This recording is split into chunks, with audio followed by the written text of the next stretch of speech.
جی ضلع گانچہ سمیت گلگت بلتستان کے دیگر اضلاع میں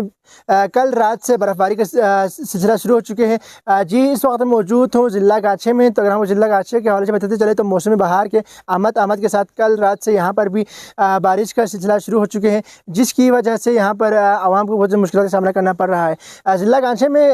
گزشتہ کچھ دنوں سے یہاں پر کاشتکاری کا کام شروع ہو چکے تھے، تاہم اس وقت بارش کی وجہ سے عوام کو کاشتکاری میں بھی مشکلات کا سامنا کرنا پڑ رہا ہے، اور یہاں چلے تو یہاں پر بارش کی وجہ سے یہاں پر سردی کی شدت میں بھی بے تحاشا اضافہ ہوتے ہوئے نظر آ رہے ہیں، اور ساتھ ساتھ ضلعی انتظامیہ نے ہائی الرٹ بھی جاری کی ہے کہ عوام غیر ضروری سفر سے اجتناب کریں، کیونکہ ان کا کہنا تھا کہ بارش کی وجہ سے مختلف مقامات پر لینڈ سلائڈنگ ہو چکے ہیں۔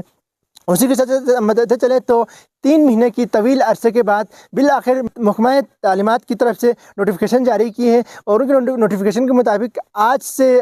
گلگت بلتستان بھر کے تمام اضلاع میں جو گورنمنٹ اور جو پرائیویٹ سکول ہے وہ کھل چکے ہیں، اور بچے اپنے سکولوں کی طرف جا رہے ہیں اور اپنے جو نئی تعلیمی سال کا وہ آغاز کر رہے ہیں۔ کیمرہ مین آکوش علی ساقی کے ساتھ نجم الدین near, GB true news SG۔